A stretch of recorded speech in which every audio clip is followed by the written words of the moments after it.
Hello guys and welcome back to Aquatic Life and Theme Parks. In today's video we are going to be starting a new project for a very special fish. Now we are going to be going off of the base of a Mekong river, which is a Southeast Asian water basin in Southeast Asia, of course, and we are going to be doing it for a Betta fish. Now I've always wanted to keep one of these fish ever since I started the hobby years ago, back in 2022 when I did buy my first fish, which was obviously the white cloud mountain minnows. And then obviously I'm now going to be using their tank, the white cloud mountain minnow tank that sits right behind me, pretty much, and making it into the Mekong river. It's going to be scaped with a bunch of rock, with wood, it's really going to look really good, and it's all going to be for one male Betta, which I've always wanted to keep. So let's start off with my first job, which is draining the tank down. So we are now in front of the 46 litre aquarium, the aquarium we are going to be using to scape. Now my first little task to do is pretty much what I'm planning to do is move the filter to the back of the aquarium where that black board is there. As you can see, I don't know how well you can see, I'll give you a bit of an up close. But that black board there, I'm going to be moving the filter behind that in the little section over there. Now the reason why I'm doing this is because there's a little hole where the filter on the previous tank used to be. That filter got really manky and old and I had to throw it away. So fish were able to swim down there, and it happened with one of my neon tetras. It managed to get itself down there, so I'm just going to be trying to prevent that by obviously moving the filter into that little back section of the aquarium, seeing how much flow comes out, and if not, I have a spray bar which I'll hopefully be able to feed through the hole and connect it to the filter at the back. So I'm going to go do that, and you'll be joining me here after I do that. So I'm back from just trying to experiment with the filter and seeing if it will stick into that hole. Sadly it doesn't fit. It does fit down the back, but the spray bar doesn't want to go into that little section of the hole. It's too big, and also secondly the filter starts making a funny noise. It's like a washing machine sound again. So obviously I'm gonna have to just find a little place in the corner of the tank for the aquarium and heater and just scape to make it sort of out of view. But next job is to get all of the decor and sort of the rock and the fake plant in there out, and then draining it all the way down. So on this time lapse you're going to be seeing me lifting the rock out and then draining the aquarium down.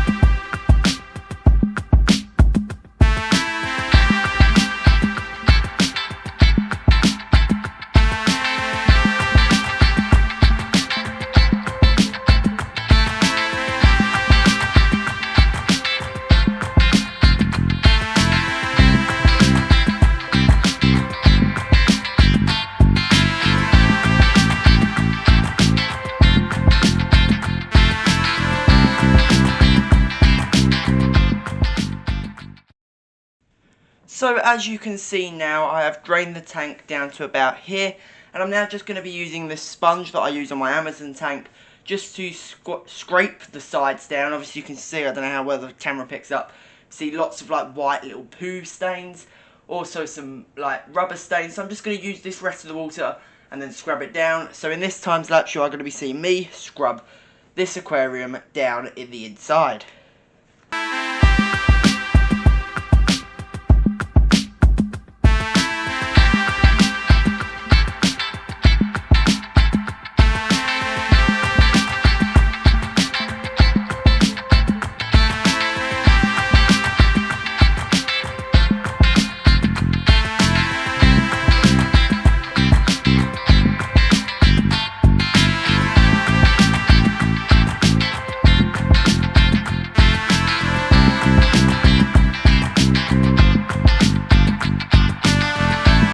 So you've just seen me there scrape the glass all the way down, front and sides, and obviously the back.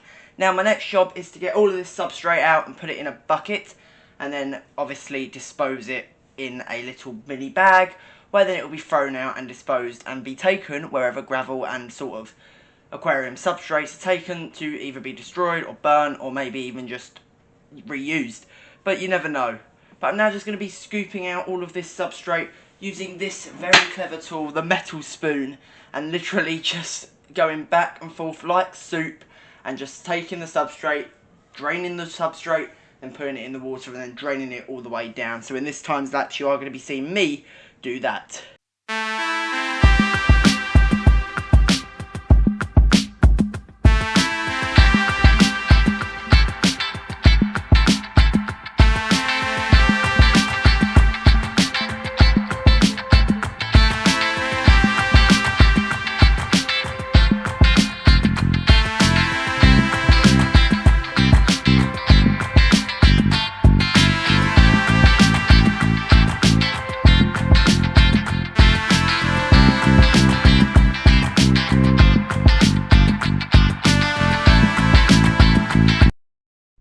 So after getting all of the substrate out with that handy metal spoon, I did start using that, obviously, as you see in that time lapse. So then after that time lapse, I did get my hand in there and scoop the gravel. If I used that metal spoon anymore, I would have probably been in there for a good hour or maybe even 2.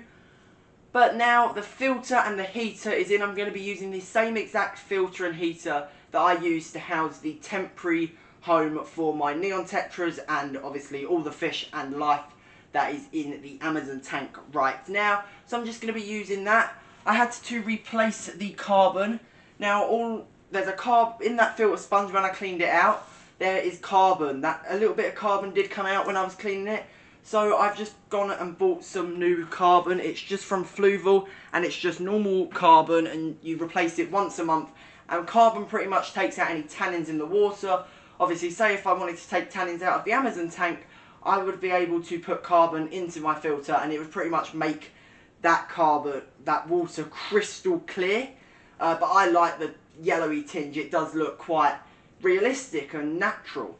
So let's start scaping this aquarium. So let's start off with the substrate layer of the aquarium. So I am going to be using this Fish Keeper aquarium substrate. Now it's a really nice colour. It's sort of like a browny colour. I don't know how well you can see that, but it's sort of a browny colour and it really does look like a river. It does look a little bit Amazonian, but it also does look more Mekong. I couldn't find the Mekong River underwater, so I am just going off of creativity and sort of how I think it would look underwater. And then I'm also going to be adding some of this decorative gravel. It's just some stones.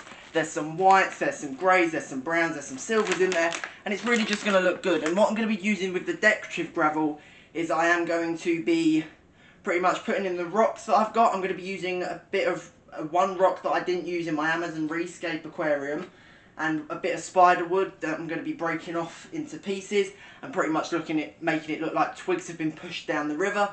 And I'm also going to be using, I think it's called wooden stone rock. Now I'm going to double check that. So when I do use the rocks, I will let you know. But I think it is called wood stone rock, and it's just really nice. They're just pretty much being washed and cleaned. I've just soaked them a little bit in some water in a bucket. So my next job now is to clean the substrate. I've got 2 of the main substrate layer, 2 bags of that. That should be enough to fill that aquarium to a good inch or so of the aquarium. I might not have to use that. I'm going to be putting 1 bag in, see how it looks, and then if I do need the other bag, or even half of another bag, I will put that in. And the decorative gravel, I'm not going to be using all of this. I'm just going to use maybe a cup, maybe a handful, and then I can use it in other scapes that I do, maybe when other tanks come in. Obviously not saying that they will be, but when other tanks do start running down, say if the Amazon tanks starts going down, that will only be when the fish die. I will be using it there, say if I'm doing something involving sort of decorative gravel. And decorative gravel really does add to the sort of natural theme of it. It really does make it look better at points. You can fill in gaps that you don't want to see. Say if there's a rock that's a bit of a hole, you can fill in the gaps so it doesn't look so pristine, or what, I don't know what the word it is, but sort of non-natural, if you would like to say. I don't really know the word, but non-natural, it just helps it look way more natural. So I will see you after washing the aquarium substrate off. So there we go, that substrate layer is in now. I did thoroughly wash it before I put it in, and obviously you must do that really with any sort of substrate you're using, because there's little dust particles that are caught in the substrate when packaged. It can pretty much leach in your tank and make your water really, really cloudy. Obviously with that carbon there though, it will make it crystal clear in probably a few days time, but just to be on the safe side, I thoroughly washed it. I've only brought 2 bags. It did not take 2 bags. It took 3 full half bags of fish keeper substrate into this tank. We want to make it as thick of a substrate layer as we can so those plants can really dig their roots down. It's about the same height as the Amazon tank next to me, maybe just a little bit bigger, but you obviously want to make sure that it's got enough substrate for the plants to really root themselves in and grow and flourish really nicely. So it's now time for my favourite part of any sort of tank build. It is putting in the decorations and the overall hardscape. I'm going to be using wood, I'm going to be using bits of twig, I'm going to be using rocks, and it's really going to look really nice. So in this time lapse you are going to be seeing me place all the wood and rocks into this tank.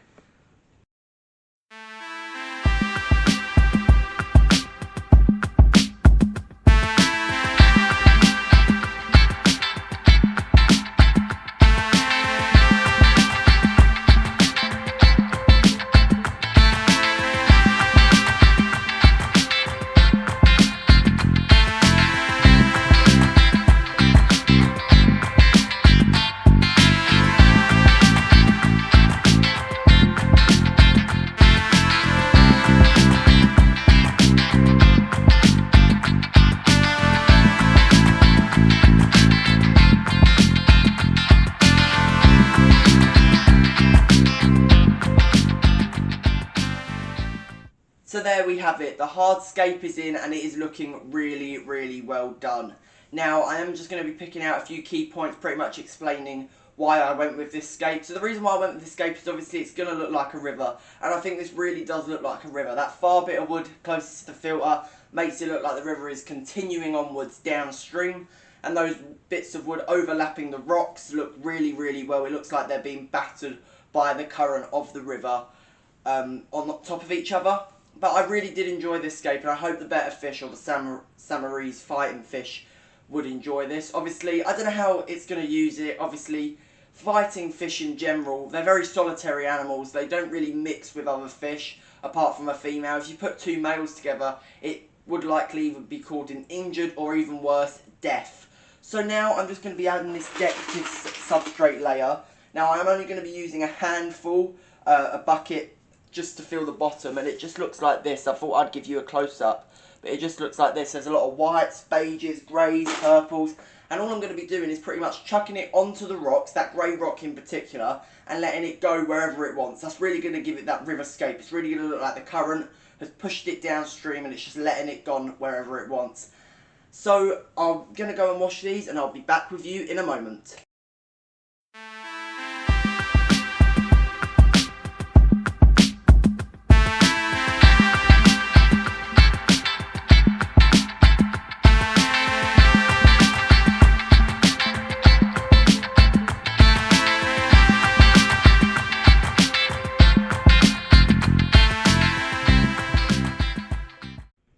So after adding in that decorative substrate layer, it's already looking 10 times better than what it did before. As you can see from that time lapse I just filmed, you just let it bounce off the rocks and let it go wherever it wants. It looks really nice. There's some obviously outside, there's some under that little cave section. There's also some in between the wooden rocks, which looks really, really good. So I'm really happy with this scape. So the next thing is obviously plants. Now, I am going to be ordering the plants online from a company called Acre Essential. So, obviously, that is going to be really good. I've heard that if you order it before 4 PM, your delivery gets dispatched pretty much straight away, and it arrives really, really well. So, I'm going to be ordering off of them. I don't really know what plants I'm getting yet, but obviously, I will be letting you know what plants when, obviously, the plants arrive. So, that is the hardscape done. On to the next. So I have now made the first purchase to upgrade the aquarium lights. Now I did used to have a aquarium light on the back. Obviously, if you remember, it was a hang on the back aquarium light, and I didn't really like that. I had that for quite a while, and when I found out really that you could Bluetooth lights to come on at a particular time when you want them, I was really into that. So I have bought a Fluval Aqua Sky 12 watts lights, which is going to be able to house the plants that I want to keep, and also obviously light up the aquarium. Now its lighting is really, really well. It really makes the tank shine. There is 2 reasons why I brought this light. It's because I wanted a new light, but not only that, I'm now able to sync both of my Amazon tank and my Betta fish tank to cut their lights to come on at the same time and go off at the same time. Save me switching them off from the switch or switching them off from the, obviously, the actual main light system. I'm able to just put them on a timer where they'll come on at the same time and go off at the same time. So that is the first sort of investment and the first sort of upgrade for this aquarium. So the plants have arrived and we are going to be planting this aquarium up really, really nicely. But first we have got to put in our root tabs or root fertilizers. Now these are NutriCaps and these are from a company. Now these are really good. I've used them in my Amazon tank and the plants are growing really well. They're from a company called Bow. I hope I'm saying that right. And they are really good. They're dense in nutrients and it just really helps the plants dig down really nicely and get all their roots. So a lot of people, what they do is they'll put their root tabs in and then we'll put the plants right on top of the root tabs. Don't do that. As long as you have sort of a visual map on where you're going to be putting those root tabs, it's completely fine. So I'm going to be putting one in this corner, that corner, this corner, that corner, and possibly one under the rocks. I've got 6 maybe even probably only going to be using 5, and there's 5 in this. So I'll be right back once I do that. So the NutriCaps are in and I have placed them in 3 corners and 1 right down in the middle. I thought I had 5, I only had 4. That should be enough. If I do need more, I can just go to the shop and buy some. So I put 1 in this corner, 1 in this back corner, 1 in this corner here, and 1 just under this rock here. And our first plant is going to be of moss. It's Christmas moss. Now this is a lovely little moss that I'm going to be attaching to the woods and the rock to make it look like the wood and rock have been there for ages, and it really is going to make it look like a river. So once I have separated this and glued it back on, there will be a time lapse of me gluing it onto the wooden rocks. But once that does happen, then we'll be ready to plant our next plant, which is a foreground plant. So that last clip you saw was me putting in the NutriTabs ready for the plants to come in, and the plants did arrive at that time. I did say I'd be filming a quick times lapse, pretty much me putting in the plants and all the glue and pretty much showing you how it all works, but I found it easier to just put them in off camera. Obviously it was no stress of just getting different shots, different angles, but I just thought I'd put them in and then show you in a few weeks time how they came out. Now if you didn't remember what I said last time, I got them off a company called Aqua Essential, and they are an amazing company from Devon, UK, and honestly, I am really happy with the results and how Aqua Essential plants have came out, and I highly recommend to anyone who's starting a planted aquarium and don't want to go to the shop and obviously arriving there and not having the plants you need. This amazing website and online shop for aquarium plants and for any aquatic hobbyists is really well done, and as I said, I highly recommend buying off of these guys. So I'm now going to be going through each individual plant and telling you how they've grown, how they've sort of came out, and honestly I am really happy with the results. So this whole back section of plants here is Limnophilia sissiflora, and it is an amazing wildfire spreading plant. It really makes the background look jungly, and I'm really hoping that my Betta fish uses this background to hide in. But not only that, I found out that they rest on plants, so hopefully they'll be using the Limnophilia to rest. Now as I said, this stuff spreads like wildfire.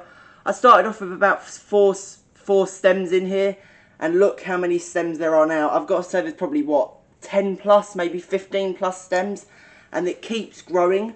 So this small little batch of plants down here, one didn't come with the plants and in the rock wall themselves. They've actually just grown out, and there's even more being grown back there, there's more down there, and even more back down here. And the good thing about this tank is a 3-way sided tank, so I can look down the side and see the Limnophilia sissiflora new plants and leaves, and I'm really happy with how this plant has came out. So on to the next plant. Now on to the next plant, which is Sturgeon repens. Now Sturgeon repens is a foreground plant that is really nicely small and broad leaved. Now, it looks a bit like Ecuadorus, but it is not. I don't know if it's related to Ecuadorus. I don't know if it comes to the same sort of family. But Sturgeon repens is a really nice foreground plant. Now, I've kind of put them in a bunch. Now, I don't know how well it comes out on camera. I don't know if it comes out blurry. But I put them into a bunch, and you can just tell the growth. Hopefully, if I get a little mini cleanup crew, they'll be crawling in and out of that. I also put a few down here. I did have a few more down here, but I think they derooted, and obviously I'm lucky to save them and put them in this little bunch. So on to the next plant, which is on all the wood and rock. Up next is Christmas moss. Now, Christmas moss is an amazing moss that I have stuck to most of the wood and rocks. I've stuck a few on the dragonstone, one back there, a few on most on the wood, and obviously on this larger stone. It just makes it look a bit more realistic, a bit more natural.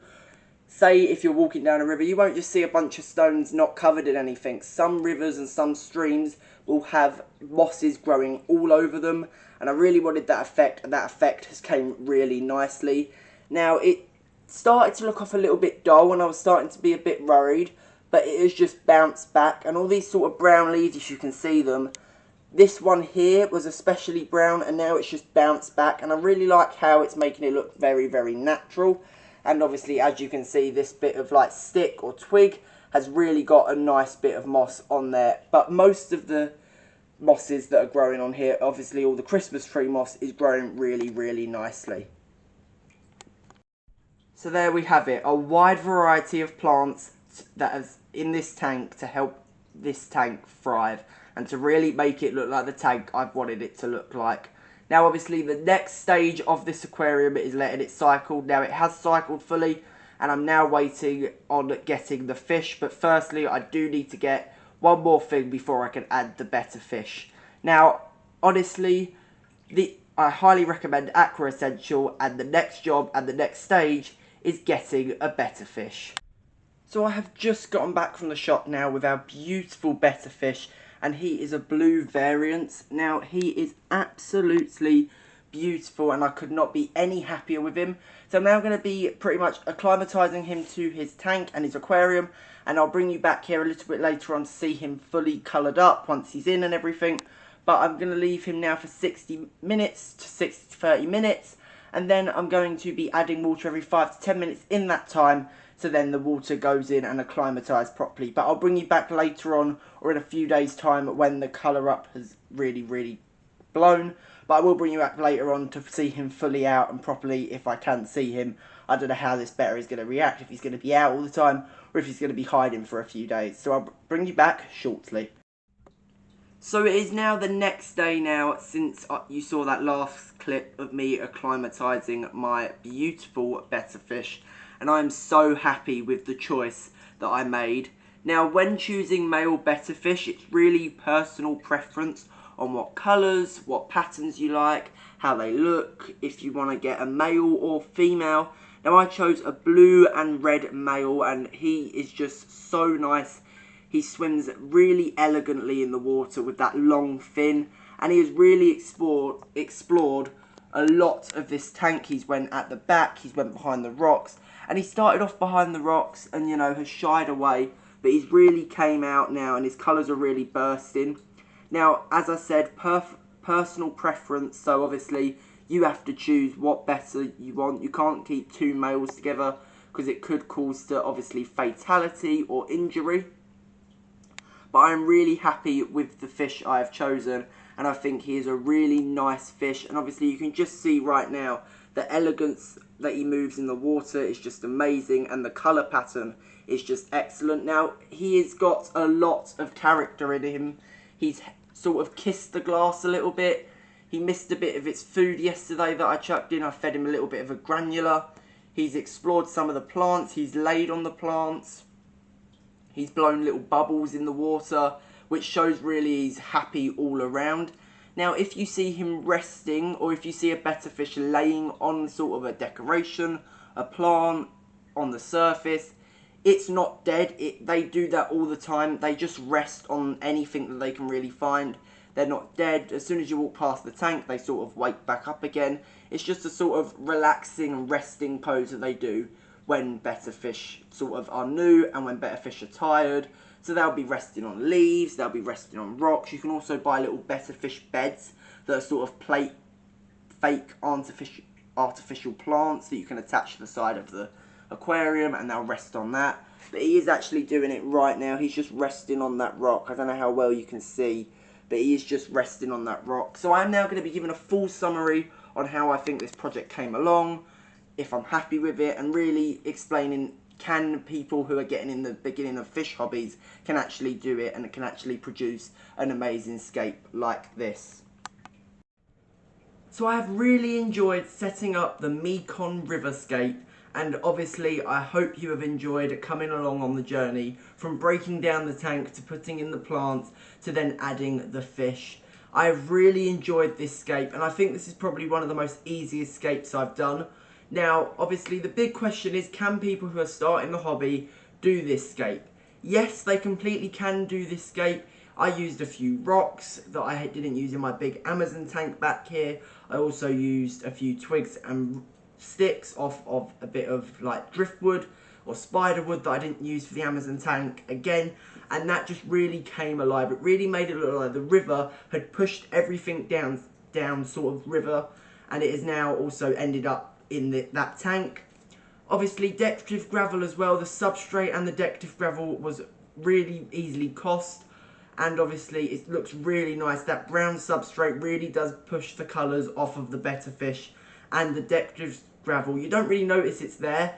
Obviously it has sunk into the gravel. Sand will slowly take the decorative substrate down with it, but it's still visible there and you can still see it. The plants, obviously, from a few clips that you're about to see of the Betta fish and the plants in the background, the plants have grown in really, really nicely. That sturgeon repens has grown beautifully as a carpet plant. The Christmas moss has grown wonderfully, and the Limnophilia cissiflora, well, that's probably my favourite plant that I've used. And I just think it's an amazing scape for a Betta fish and for my idea of this Mekong River. And honestly, you can get along with this scape if you want to start an Asian tank, a South American tank, an Amazon tank. Anyone can really do that scape with minimal cost. Now obviously I already had the tank laying around. If you don't have the tank, obviously that's going to add to the cost, but I had the tank laying around. I obviously purchased a new light that is all Bluetooth connected. That's really efficient because you don't have to turn on any switches, and just keep the lights open, the blinds open, sorry, to let the natural light in. So then obviously the plants get their lights, their 8 hours, 10 hours of light a day. But I hope you enjoyed this scape and this whole little this massive vlog on me scaping, breaking down and adding the fish to the aquarium and to the Mekong River scape. Now the monthly updates for this aquarium will be coming out the second day of the month, so you'll have the Amazon tank on the first day of the month and the Mekong River tank on the second day of the month. So stay tuned for the July 2025 update, 1 month into getting that Betta fish and obviously seeing how the Betta fish is doing and overall seeing how the tank is done. But I hope you enjoyed this video, and I hope it has inspired you to get along with fish keeping hobby and keeping a Betta fish and obviously starting up a scape like that. Stay aquatic everyone, and I'll see you in the next one.